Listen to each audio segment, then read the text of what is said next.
জি, আসসালামু আলাইকুম। ফুসফুস ফুসফুসের সুস্থতা আমাদের খুব জরুরি দরকার। কারণ ফুসফুস এই যে বাহির থেকে বাতাস, এটা আমাদের নাক দিয়ে বাতাসটা নিয়ে সেটাকে সে রক্তে মিশ্রণ করে দিচ্ছে এবং রক্তের মধ্যে যে কার্বন ডাই অক্সাইড তৈরি হয়, যেটা আমাদের প্রয়োজন পড়ে না, যেটা আরও শরীর বিষাক্ত করে দেয়, সেই বিষাক্ত জিনিসের কার্বন ডাই অক্সাইডটা সে বাতাসে আবার ছেড়ে দেয় এবং ওই কার্বন ডাই অক্সাইড আবার দেখা যায় যে গাছগাছালি পাতা এগুলি তারা গ্রহণ করে। তো এই যে পৃথিবীতে গিভ অ্যান্ড টেক চলছে, এটাকে আমরা একটু বোঝার চেষ্টা করছি যে বাতাস নিচ্ছি আমরা, এই অক্সিজেন আবার মানে গাছের পাতা, লতা পাতা এরা কিন্তু ছাড়ছে, সেটা আমরা নিচ্ছি, আবার আমরা যেটা ছাড়ছি সেটা তারা খাচ্ছে। কি এক অদ্ভুত সৃষ্টি। তো যাই হোক, ফুসফুসের কথা বলছিলাম। ফুসফুসটাকে যদি আপনি স্বাস্থ্যবান রাখতে চান, এই স্বাস্থ্যবান যদি থাকে তাহলে আপনার সর্দি কাশি এগুলো সহজ হবে না। ব্রঙ্কাইটিস, নিউমোনিয়া, যক্ষা এই সমস্ত জায়গা আপনাকে খুব একটা হিট করতে পারবে না। একটা মানে শক্তিশালী যদি হয় তাহলে এটা হলে প্রাচীরের মতন এই ঠান্ডা, সর্দি, কাশি, ব্রঙ্কাইটিস, হাঁপানি এই সমস্ত জিনিসগুলো তখন কাছে আসতে পারে। এটাকে আমরা বুঝি।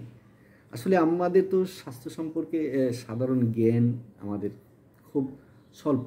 আমাদের প্রাইমারি থেকে শুরু করে ইউনিভার্সিটি পর্যন্ত যে ছেলেমেয়েরা আমরা পড়ালেখা করি, কিংবা আমিও পড়ালেখা করে আসছি, তো সেখানে কিন্তু আমাদের প্রাইমারিতেই কিন্তু এই সমস্ত ছোটোখাটো বিষয়গুলো নিয়ে আমাদের শিক্ষা দেওয়া উচিত, যাতে একটি ছেলে কিংবা একটি মেয়ে তার প্রাথমিক দৈহিক যে ইয়েগুলো আছে, অঙ্গ প্রত্যঙ্গগুলো আছে, সেগুলোর অ্যাক্টিভিটিস তারা জানতে পারে, কীভাবে সুস্থ রাখা যায়, এগুলি শর্টস করে সেগুলি শেখানো যায়। এটা আমাদের খুব জরুরি দরকার।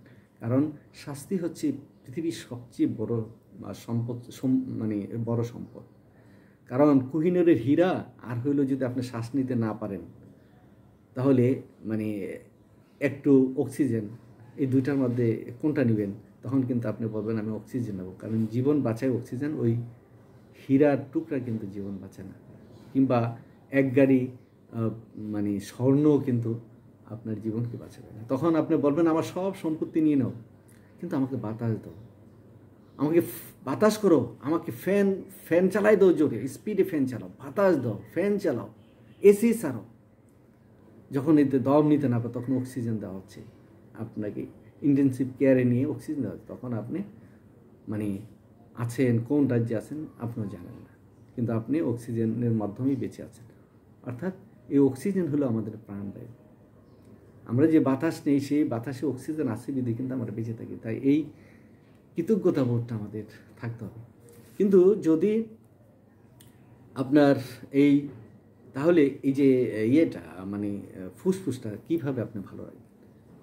আপনি এই ফুসফুস ভালো রাখার জন্য প্রথমত মানে সুন্দর পরিবেশে বসবাস করা। আসলে কি আমাদের সবার পক্ষে কি সুন্দর পরিবেশে বসবাস করা সম্ভব?